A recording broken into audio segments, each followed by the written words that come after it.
क्या आपने कभी सोचा है कि अगर आपके पास ऐसी शक्तियां आ जाएं जो समय, आत्मा या यहाँ तक कि दूसरों के मन को नियंत्रित कर सके तो आप क्या करेंगे? हमारे प्राचीन ग्रंथों में कुछ ऐसी ही अद्भुत और रहस्यमय शक्तियों को वर्णन मिलता है जिनके बारे में जानकर आप दंग रह जाएंगे। ये शक्तियां न सिर्फ एक साधारण इंसान को सर्वशक्तिमान बना सकती हैं, बल्कि अगर किसी के पास ये हो तो वो पूरी दुनिया पर राज कर सकता है। तो आइए चलिए एक एक करके इन शक्तियों के बारे में जानते हैं। Number 1, astral travel. Astral travel यानी आत्मा का शरीर से बाहर निकलकर ब्रह्मांड में घूमना। सोचिए अगर आप बिना किसी वाहन के अपनी आत्मा को कहीं भी भेज सकें, दूसरे ग्रह, किसी और लोक या यहाँ तक कि अपने भविष्य की झलक देखने, तो कैसा होगा? प्राचीन ऋषि मुनियों ने इस विद्या का अभ्यास किया था। उनकी आत्मा शरीर से निकलकर सूक्ष्म यात्रा करती थी। वो ब्रह्मांड के रहस्यों को समझते, दूसरी जगहों पर क्या हो रहा है ये पता लगाते थे। महाभारत में भी ऐसी घटनाओं का जिक्र है। यहाँ तक कि आज के समय में भी कई योगियों ने इस शक्ति का अनुभव किया है। सोच करके देखिए कि ये शक्ति अगर आपके पास होती तो आप क्या करते। नंबर 2, मृत संजीवनी विद्या। अब आते हैं एक ऐसी शक्ति पर जो इंसान को सीधे भगवान के समान बना देती है, जो कि है मृत संजीवनी विद्या।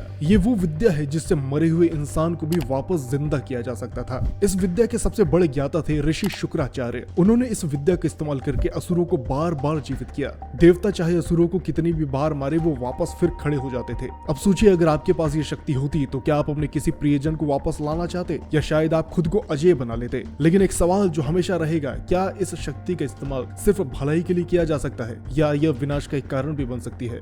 नंबर 3, दिव्य दृष्टि। दोस्तों ये कोई आम दृष्टि नहीं होती, ये वो शक्ति है जिससे आप बिना वहां जाए किसी भी जगह की घटनाओं को देख सकते थे। महाभारत में संजय को ये दृष्टि दी गई थी। वह धृतराष्ट्र के पास बैठे बैठे पूरे कुरुक्षेत्र के युद्ध का लाइव टेलीकास्ट कर रहे थे, और भगवान कृष्ण ने भी अर्जुन को गीता का ज्ञान देते समय ब्रह्मांड का दिव्य रूप दिखाया था। अब सोचिए अगर आपके पास ये शक्ति होती तो आप क्या करते? शायद आप हर गुप्त घटना का पहले ही पता लगा लेते, कोई साजिश आपसे छुप नहीं पाती। नंबर 4, छायापुरी विद्या। छायापुरी विद्या यानी छाया को नियंत्रित करने की कला। सोचिए अगर आप अपनी छाया मतलब कि शैडो से किसी और की शैडो को वश में कर सकते तो कैसा होता, और उसके बाद वो इंसान आपकी मर्जी का गुलाम बन जाता। प्राचीन ग्रंथों में ये कहा गया है कि ये विद्या इतनी खतरनाक थी कि इसे सिर्फ कुछ लोग ही जानते थे। इसका इस्तेमाल दुश्मनों को काबू करने और गुप्त रूप से काम निकालने के लिए किया जाता था। लेकिन दोस्तों ऐसी शक्ति का इस्तेमाल करना जितना फायदेमंद है उतना ही खतरनाक भी हो सकता है। नंबर 5, काल दर्पण। काल दर्पण यानी वो शक्ति जिससे आप अतीत, वर्तमान और भविष्य को देख सकते थे। भगवान कृष्ण ने इस शक्ति का इस्तेमाल पांडवों को सही समय पर सही निर्णय लेने में मदद करने के लिए किया था।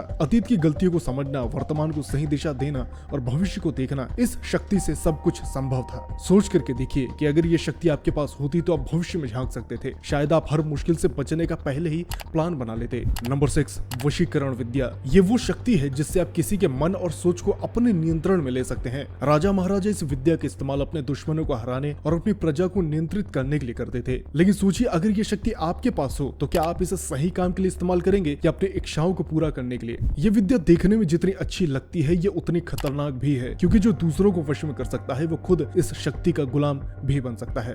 तो दोस्तों ये थी वो 6 अद्भुत शक्तियां जिनका जिक्र हमारे प्राचीन ग्रंथों में मिलता है। ये शक्तियां बताती है कि हमारे पूर्वज कितने उन्नत और रहस्य से भरे हुए थे। अब सवाल ये है कि अगर ये शक्तियां आज आपके पास होती तो आप क्या उनका सही इस्तेमाल करते या अपने स्वार्थ के लिए इस्तेमाल करते? नीचे कमेंट में जरूर बताइए। इस टाइप की वीडियोस भविष्य में और पाते रहने के लिए चैनल को सब्सक्राइब करें, साथ ही साथ बेल आइकन को भी दबाइए। मैं आपसे मिलता हूँ दूसरे किसी वीडियो में, तब तक के लिए बाय बाय।